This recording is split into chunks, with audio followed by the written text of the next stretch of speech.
Now, I want to acknowledge all the work that your groups have done on the tax issue. And, it's horrific, it's frightening what has been lost to the developing world at this stage. So one thing I think has come about because of your work is a greater awareness of it, and a greater awareness, whatever good it does, but I think it is positive for the developed world about how they are giving with one hand and taking with the other. We still see rising inequality and poverty.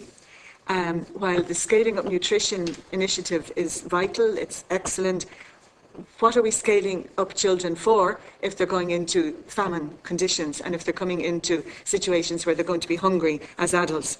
When we look at opening up access to primary education, yes, statistically, success, but again, what are we educating these young people for when we know the growth in youth unemployment? And the big one, of course, gender equality was a major Millennium Development issue, and we know that has not been achieved. So it's difficult to get excited about sustainable development goals when we're not coming from a position where, brilliant, we've achieved all the Millennium Development Goals. But I do think one positive thing is that they're going to be applied to all countries. And obviously I'm totally behind it, particularly the climate change one and the tax. In my opinion, those two things should have come first, because I think because they didn't, it has undermined some of the work that has been going on.